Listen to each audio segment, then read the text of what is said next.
अस्सलामु अलैकुम वरहमतुल्लाहि वबरकातुह। अल्हम्दुलिल्लाहि रब्बिल आलमीन वस्सलातु वस्सलामु अला अशरफिल अंबियाइ वल मुरसलीन अम्मा बाद। औज़ु बिल्लाहि मिनश शैतानिर रजीम। बिस्मिल्लाहिर रहमानिर रहीम। रब्बिश्रह ली सदरी व यस्सिर ली अमरी वहलुल उक़दतम मिन लिसानी यफ़क़हू क़ौली। Rabbi ज़िदनी इल्मा, rabbi ज़िदनी इल्मा, rabbi ज़िदनी इल्मा। पिछली दो क्लासों में हमने देखा मूसा अलैहिस्सलाम और हज़रत मूसा अलैहिस्सलाम और बनी इसराइल के हालातों वाक़यात। दो सबक हमारे इस टॉपिक के ऊपर हो चुके। आज हम आखिरी सबक इंशाल्लाह कोशिश करके इसको करेंगे, बिल्कुल इख्तिसार करेंगे, थोड़ा सा भी उसके अंदर हम जो है वो नहीं करेंगे, लेंथी नहीं करेंगे, क्योंकि जो हम अपने सबक में पढ़ रहे हैं वो यही हालात हैं, तो साथ साथ उनको थोड़ा सा बयान कर लेंगे। तो इसमें हमने देखा था फिरऔन की हलाकत तक, फिरऔन के गर्क होने तक के वाकयात को। तो फिरऔन के गर्क होने का वाकया जब पेश आया तो उस वक्त फिरऔन ने आखिरी लम्हा के अंदर ईमान लाने की कोशिश की। पहले सारी जिंदगी इतनी सरकशी की, इतना तकब्बुर किया, इतनी जुल्म ज़्यादतियां की और हक को जान भी गया, ये नहीं कि जाना नहीं, तो लेकिन फिर भी कबूल नहीं किया। फिर जब समंदर के अंदर रास्ते बन गए, सड़कें बन गई, जब उनके अंदर भी दाखिल हो रहा था तो उस वक्त भी उसने यकीन कर लिया हुआ था कि ये अल्लाह ताला की तरफ से है, हजरत मूसा अलैहिस्सलाम सच्चे हैं। लेकिन अपनी हठधर्मी के अंदर उसने तब भी कबूल नहीं किया, तब भी यही बोला कि ये समंदर जो है, ये जो मैं अपने रब होने का जो दावा करता हूं उस बेस पे ये समंदर ने रास्ते बनाए। तो तब लोगों को उसने यही दिखाया और अपने जाओ लश्कर के साथ जो है वो अंदर दाखिल हो गया। फिर जब गर्क हुआ, जब समंदर आपस में मिल गया, तो तब उसे पता चल गया कि अब तो ये आखिरी लम्हा है। तो आखिरी लम्हे में उसने अल्लाह ताला से ईमान लाने के लिए एक कोशिश की, जो कि कोशिश उसकी नाकाम, और वो उसका ईमान कबूल नहीं हुआ। इस सिलसिले में एक हजरत जिब्राईल अलैहिस्सलाम का वाक़या, हजरत अब्दुल्ला बिन अब्बास रज़ी अल्लाहु अन्हुमा से रिवायत है कि रसूलुल्लाह सल्लल्लाहु अलैहि वसल्लम ने फरमाया, जब फिरऔन ने कहा मैं ईमान लाता हूं कि इस इलाह के सिवा कोई माबूद नहीं जिस पर बनी इसराइल ईमान लाए हैं, इस वक्त के बारे में जिब्राईल अलैहिस्सलाम ने मुझे फरमाया, मोहम्मद सल्लल्लाहु अलैहि वसल्लम, काश आप देखते जब मैंने समंदर की कीचड़ लेकर फिरऔन के मुंह में ठोंस दी थी, इस डर से कि इस पर अल्लाह की रहमत ना हो जाए। यानी जब ये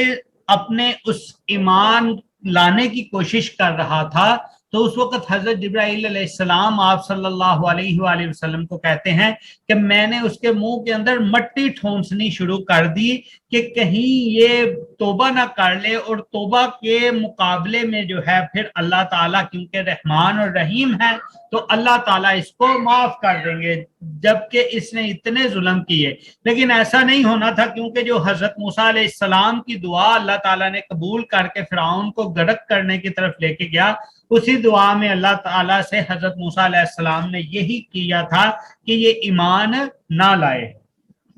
बहरहाल फिरऔन का जो है वो आपने देखा कि अल्लाह ताला ने गर्क किया उसको। फिर गर्क करके बनी इसराइल में से कुछ लोग ऐसे थे जिन्होंने कहना शुरू कर दिया कि ये फिरऔन तो जो है वो मर ही नहीं सकता, ये खत्म ही नहीं हो सकता। तो फिर उस चीज को दिखाने के लिए भी अल्लाह ताला ने फिरऔन की लाश को इबरत का निशान बना दिया और इसी तरह उठा के उसको पानी ने बाहर फेंक दिया, और बाकी जितने भी थे उसके लश्कर 16 लाख या समथिंग सारे के सारे जो है वो क्या हो गए, गर्क हो गए। अब फिरऔन का मामला, फिरऔन का चैप्टर तो क्लोज हो गया। जब फिरऔन का चैप्टर क्लोज हुआ تو اس کے بعد جو ہے بنی اسرائیل آگے بڑھے اور آگے بڑھ کے ان کے لیے اب کوئی چھت نہیں تھی، اب ان کے پاس رہنے کے لیے کوئی جگہ نہیں تھی، تو جگہ کے لیے اللہ تعالیٰ نے اسرائیل سے حضرت ابراہیم اور حضرت موسیٰ علیہ السلام کی دونوں طرف سے ہے کہ وعدہ تھا اللہ تعالیٰ کا کہ اللہ تعالیٰ ان کو بیت المقدس والی زمین جو ہے وہ عطا فرمائیں۔ اب جس زمین کا اللہ تعالیٰ نے بنی اسرائیل سے وعدہ کیا، بیت المقدس والی زمین، اس زمین کے اوپر جو حکمرانی تھی، جو لوگ بستے تھے، جو قبائل تھے، ان میں حتا، فزاری، کنانی، اسی طرح کے جو ہے وہ اقوام، اور وہ بڑی زبردست جنگجو مشہور تھی، یعنی طاقتور لوگ جو ہے وہ مشہور تھے۔ اب چونکہ جب وہ زمین لینی تھی تو زمین تو ایسے نہیں ملنی تھی، تو لڑائی تو کرنی پڑنی تھی، جہاد کرنا پڑنا تھا۔ تو حضرت موسیٰ علیہ السلام نے اللہ تعالیٰ کے حکم سے اپنی قوم کو جہاد کا حکم دیا کہ یہ کافر قومیں جو بیت المقدس کے ارد گرد آباد ہیں، ان کے ساتھ جہاد کیا جائے اور ان کو یہاں سے نکال بگایا جائے، اور اس جگہ کے اوپر پھر بنی اسرائیل اپنا تسلط قائم کریں اور اس جگہ کے اوپر رہیں۔ لیکن بنی اسرائیل پہلے سے جو ہے وہ اتنی بزدلی کا انہوں نے دکھایا کہ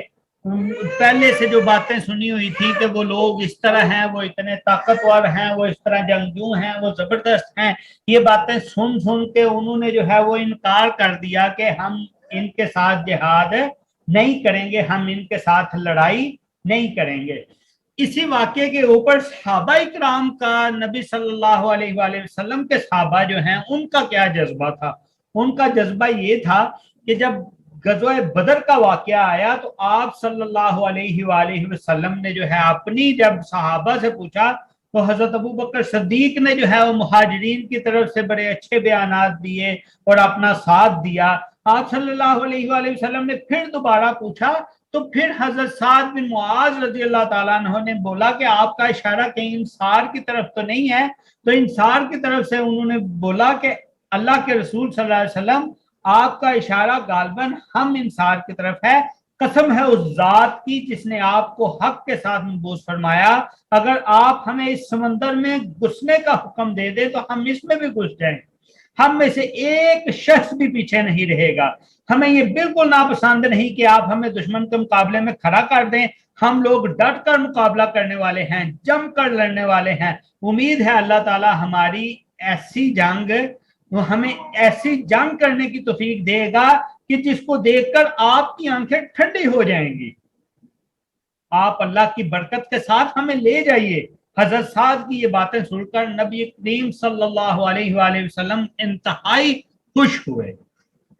اسی کے ساتھ ہی حضرت عبداللہ بن مسعود رضی اللہ عنہ سے روایت ہے کہ انہوں نے فرمایا کہ میں نے مقداد رضی اللہ عنہ کو ایک ایسا عمل کرتے دیکھا کہ اگر وہ مجھے نصیب ہوتا تو مجھے اس جیسے دوسرے تمام اعمال سے زیادہ پیارا ہوتا، یعنی حضرت مقداد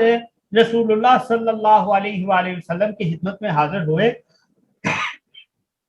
تو آپ صلی اللہ علیہ وآلہ وسلم کو مشرکین کے لیے بد دعائیں کرتے دیکھا تو حاضر ہو کر فرمایا کہ اللہ کے رسول صلی اللہ علیہ وآلہ وسلم قسم ہے اللہ کی، ہم آپ سے اس طرح نہیں کہیں گے جس طرح بنی اسرائیل کی قوم نے موسیٰ علیہ السلام سے کہہ دیا تھا کہ جائیے، آپ جائیے اور آپ کا رب جائیے اور جا کے جنگ کیجئے، ہم تو یہیں بیٹھے ہیں، بلکہ ہم آپ کے دائیں بائیں آگے پیچھے لڑیں گے۔ تو پھر عبداللہ بن مسعود بیان کرتے ہیں کہ میں نے دیکھا رسول صلی اللہ علیہ وسلم اتنے خوش ہوئے کہ آپ کا چہرہ مبارک چمک اٹھا، یعنی یہ ایمانی قوت سے جنگیں لڑی جاتی ہیں، جنگیں نا طاقت سے لڑی جاتی ہیں، یہ کسی بیرونی طاقت سے نہیں لڑی جاتی ہیں، ایمانی قوت سے لڑی جاتی ہیں، لیکن ساتھ میں ہر ایک کا جو ہے وہ ہونا چاہیے کہ کون کس طرف ہے۔ تو بنی اسرائیل نے وہ انکار کر دیا تھا جہاد سے، جو جہاد نہیں کیا، تو اللہ تعالیٰ نے بھی پھر جو ہے جس زمین کا وعدہ کر رکھا تھا، یعنی بیت المقدس والی زمین، ادھر 40 سال تک کے لیے کھجل کر دیا، ان کو ادھر جانے بالکل نہیں دیا، وادی طیہ کے اندر، میدان طیہ کے اندر ہی ان کو بھٹکتے ہوئے، یہ چلتے پھرتے यानी प्रॉपर कोई भी ठिकाना नहीं हुआ और इस 40 बरस गुजर गए। अल्लाह ताला ने अपनी नेमतें उनको फिर इधर याद करवाई हजरत मूसा अलैहिस्सलाम को, जो इस अरसा में अल्लाह ताला ने बनी इसराइल के ऊपर नेमतें की थी। उनमें मनो सलवा था, उन्हीं में जो है ये उनको छाँव के लिए जो है वो बादल आ जाते थे, मीठे पानी के लिए चश्मे जारी कर दिए थे। मनो सलवा, सुबह जब ये उठते तो इनके घरों के दरमियान में जो है वो इनकी मनपसंद चीजें खाने को मिलती। उनमें भी इन्होंने ऐसे किया कि कुछ ने जो है वो जितनी खानी स्टोरेज शुरू कर दी। अब जो स्टोरेज करते थे वो फिर खराब ही हो जाती थी, वो सही नहीं रहते थे। तो इधर जाहिर बात है, मैदान के अंदर, चटियल मैदान के अंदर उन्हें जब पानी की जरूरत पड़ी तो इधर पानी के लिए भी हजरत मूसा अलैहिस्सलाम का अल्लाह ताला ने एक मौजज़ा जाहिर किया कि एक पत्थर के ऊपर हजरत मूसा अलैहिस्सलाम ने आसा मारा तो उसमें से 12 चश्मे जो है वो निकल गए। क्योंकि बनी इसराइल के 12 ही कबीले थे तो उनमें से हर एक ने फिर अपना चश्मा जो है वो महसूस कर लिया और पहचान लिया उसको। उस चश्मे का ये होता है, सुबह सुबह जो है वो पानी उसका चलता, आहिस्ता आहिस्ता पहले चलता, फिर आहिस्ता आहिस्ता तेज हो जाता, वो खुद भी पीते, अपने जानवरों को भी पिलाते, बवक्त जरूरत वो चलता और फिर उसके बाद जो है वो थम जाता। अच्छा, तो हम बात कर रहे थे कि फिर हजरत मूसा अलैहिस्सलाम को अल्लाह ताला ने तूर के ऊपर जो है वो बुलाया और बुला कर जो है वो किताब का, शरीयत देने का वादा किया। पहले 30 दिन के लिए बुलाया, फिर वो 30 दिन से जो है वो 10 दिन बढ़ा के तो वो 40 दिन हो गए। मुफस्सिरीन लिखते हैं ये जो 30 दिन थे ये जुल्कादा के थे और 10 दिन जो ऊपर बढ़ाए गए वो थे उसके जिलहज्जा के, यानी इस तरह जो है वो 40 दिन पूरे किए गए। उधर एक वाकया जो पेश आया, वाकया ये पेश आया कि हजरत मूसा अलैहिस्सलाम ने ख्वाहिश की अल्लाह ताला से कि ए अल्लाह मैं आपको देखना चाहता हूँ। तो जब हजरत मूसा अलैहिस्सलाम ने अल्लाह ताला से ये ख्वाहिश की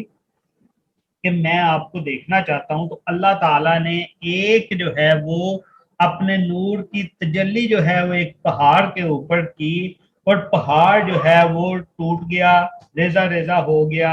और अच्छा खासा जो है वो उधर धमाका टाइप जो है इस तरह की चीज हुई। जितनी भी जानदार चीजें थी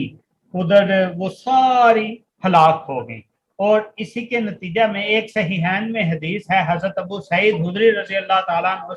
रिवायत है कि रसूलुल्लाह सल्लल्लाहु अलैहि वसल्लम ने फरमाया, अंबिया कराम में से मुझे दूसरों पर फजीलत ना दो, क्योंकि क़यामत के दिन लोग बेहोश होंगे तो सबसे पहले होश में मैं आऊंगा। इस वक्त मैं देखूंगा कि मूसा अलैहिस्सलाम अर्श का एक पाया पकड़े हुए हैं, मालूम नहीं कि इन्हें मुझसे पहले होश आया या तूर की बेहोशी की वजह से अब वाली बेहोशी से जान छूट गई, यानी अब वाली बेहोशी हुई ही नहीं। यानी आप सल्लल्लाहु अलैहि वसल्लम ने जब इधर पहाड़ के ऊपर अल्लाह ताला ने अपने नूर की तजल्ली फरमाई तो जब हर चीज उधर जो है वो जानदार हलाक हो गई, पहाड़ रेजा रेजा हो गया, हजरत मूसा अलैहिस्सलाम इस जगह के ऊपर बेहोश हो गए। और इसी बेहोशी के नतीजे में जब क़यामत के दिन जो है वो सारे बेहोश होंगे तो जिसमें आप सल्लल्लाहु अलैहि वसल्लम ने बोला कि सबसे पहले मुझे होश आएगी, तो आप सल्लल्लाहु अलैहि वसल्लम कहते हैं जो मैं मंजर देखूंगा वो मंजर ये देखूंगा कि उसमें हजरत मूसा अलैहिस्सलाम अर्श का पाया पकड़े अल्लाह के से जो इल्तिजाएं कर रहे होंगे। वो आप सल्लल्लाहु अलैहि वसल्लम ने फिर यही फरमाया कि वो बेहोशी या उनको तूर की बेहोशी की वजह से पहले होश आ जाएगा या उस बेहोशी के बदले वो क़यामत वाली बेहोशी होगी। इसके बाद जब हजरत मूसा अलैहिस्सलाम उधर पहाड़ के ऊपर थे, उससे वापस आए, अल्लाह ताला ने जो है वो एक तख्तियों के ऊपर लिखकर जो है वो किताब दी थी। तो पीछे से एक कौम ने जो है वो एक बछड़ा बना लिया, सामरी था, उसने जो है वो एक बछड़ा सा बना लिया, उसके अंदर से जो है वो आवाज आने लगी। वो आगे हम सबक में इंशाल्लाह इसकी डिटेल पढ़ लेंगे कि किस तरह उसने بچڑا بنایا اور کس طرح اس میں سے آواز آنے لگی. کیونکہ کافی سارے حالات و واقعات رہتے ہیں، ٹائم تھوڑا، تو ہم اسی طرح ہی گزرتے آگے چلتے ہیں. پھر حضرت موسیٰ علیہ السلام نے جب آ کے انہوں نے وہ بچڑے کی عبادت کرتے ہوئے قوم کو دیکھا، بہت غصہ کیا. غصہ کر کے پھر وہ سامری کا بچڑا جو ہے وہ نظر آتش کر دیا اور اس کو جو ہے وہ الگ سے کر دیا، قوم سے بالکل الگ. اللہ کا عذاب جو ہے اس کو سنا دیا. اس کے بعد پھر باقی جو تھے جنہوں نے وہ کی ہوئی تھی بچڑے کے اوپر ایمان لے آئے تھے، یعنی انہوں نے اللہ کے ساتھ شریک ٹھہرا دیا تھا، ان کے لیے اللہ تعالیٰ کا عذاب یہ تھا کہ اللہ تعالیٰ نے بولا کہ اپنی ہی جانوں کو قتل کرو. تو ان میں کی طرف سے ایک اندھیرا جو ہے وہ آ گیا. تو پھر حضرت موسیٰ علیہ السلام کی دعا سے جو ہے وہ اندھیرا چھٹا، تو 70,000 تک جو ہے وہ قتل کر دیے گئے تھے. پھر بنی اسرائیل نے آؤ بغض رونا شروع کر دیا، تو اللہ تعالیٰ سے حضرت موسیٰ علیہ السلام نے دعا کی تو اللہ تعالیٰ نے ان کو معاف فرما دیا. اور اللہ تعالیٰ نے جو ہے وہ جتنے بھی قتل کیے جا چکے تھے ان کو شہیدوں کا درجہ دے دیا، اور باقی ان کو پھر جو قتل کرنے والے تھے ان کو، یعنی قاتل مقتول دونوں کو اللہ تعالیٰ نے معاف فرما دیا تھا. پھر اس کے بعد حضرت موسیٰ علیہ السلام پھر ان کے بڑے بڑے سرداروں کو، 70 سرداروں کو لے کر گئے کوہ طور کے اوپر. جا کے ادھر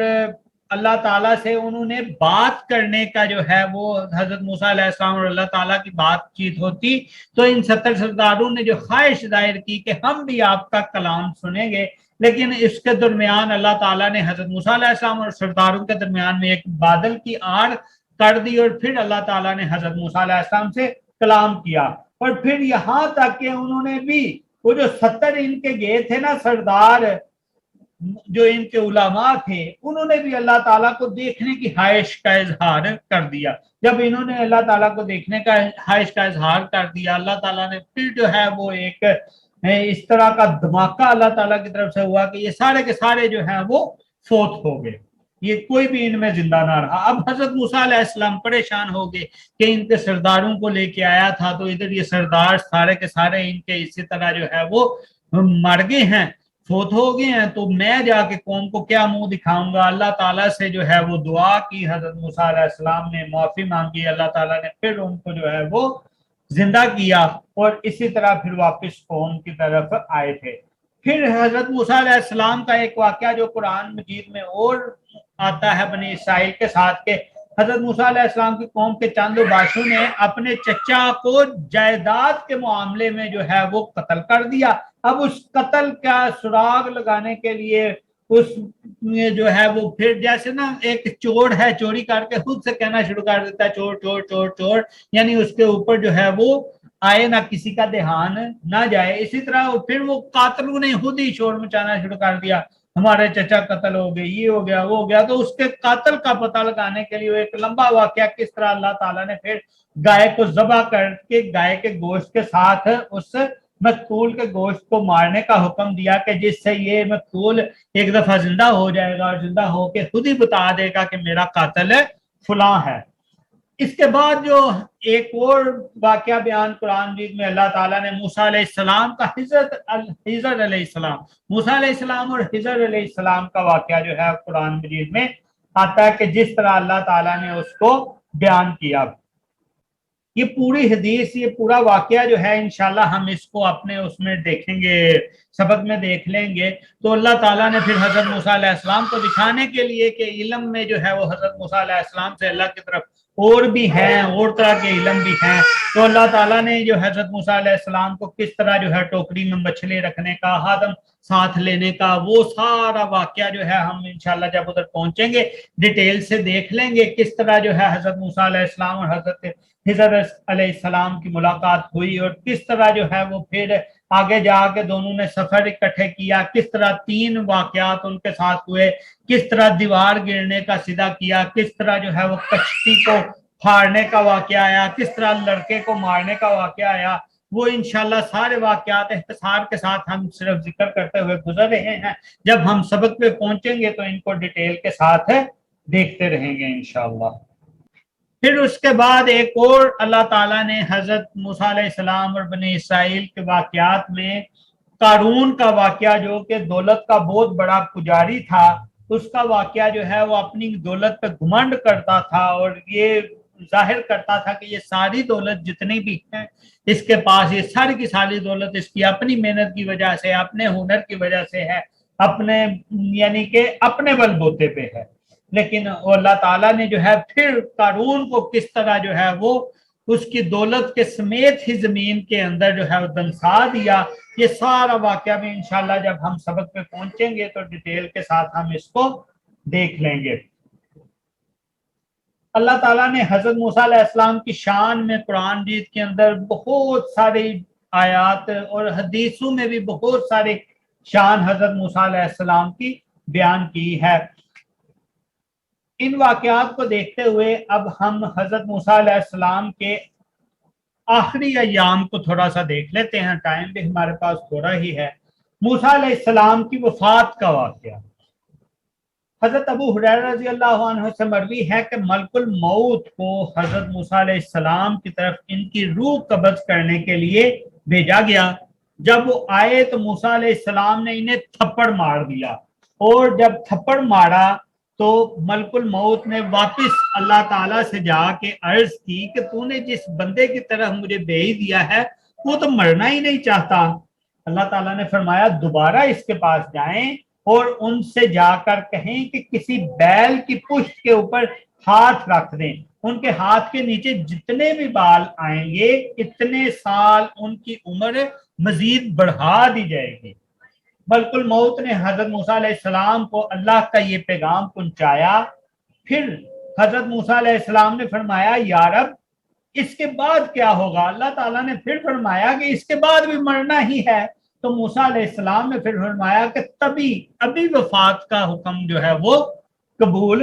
है। ठीक है, यानी कि जो जितना अरसा भी जिंदा रहे आहर को उसने मरना ही है ना, यानी कि मौत जो है वो कबूल कर ली। तो फिर उसके बाद अल्लाह ताला से दरखास्त की कि अर्ज़ मुक़द्दस से इतना करीब कर दें कि जितनी दूर पत्थर जा सकता है, यानी कोई पत्थर फेंका जाए तो वो पत्थर कितनी दूर जा सकता है। तो अल्लाह ताला ने ये दरखास्त फिर हजरत मूसा अलैहिस्सलाम की जो है वो कबूल कर ली और हजरत मूसा अलैहिस्सलाम को उधर ही अर्ज़ मुक़द्दस बैतुल मुक़द्दस के करीब जो है वो वफ़ात दी। रसूलुल्लाह सल्लल्लाहु अलैहि वसल्लम ने बाद में फरमाया अपने सहाबा से कि अगर मैं वहां होता तो मैं आपको हजरत मूसा अलैहिस्सलाम की कब्र दिखा देता जो रास्ते के किनारे पर सुर्ख टीले के करीब है।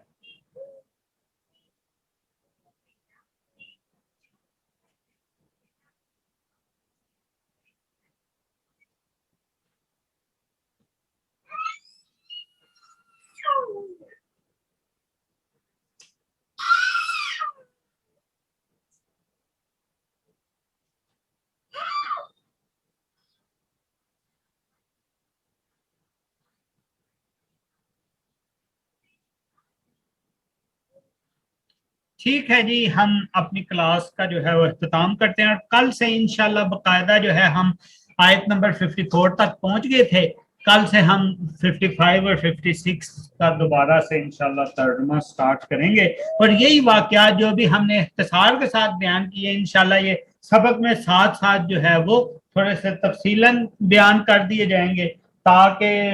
ये सिर्फ इख्तिसार के साथ अभी बयान करने का मकसद यही था कि ज़हन नशीन हो जाए और एक तरतीब जो है, क्योंकि कुरान मजीद की आयात के अंदर जो है वो कुछ वाकयात को पहले बयान किया, कुछ वाकयात को बाद में बयान किया। इसकी एक खास हिकमत और खास दानाई है, लेकिन हमने एक सबक जो पीछे 3 रखे उनका सिर्फ और सिर्फ मकसद यही था कि हमारे ज़हन नशीन हो जाए कि कौन कौन से वाकयात किस किस तरतीब से आए, ताकि जब हम सबक पढ़े हमारे दरमियान एक दिलचस्पी दिलों में पैदा हो और उस दिलचस्पी से बात भी ज़हन नशीन होती रहे। सुब्हानक अल्लाहुम्मा व बिहम्दिका अशहदु अल्ला इलाहा इल्ला अंता अस्तगफिरुका व अतूबु इलैक। अस्सलामु अलैकुम व रहमतुल्लाहि।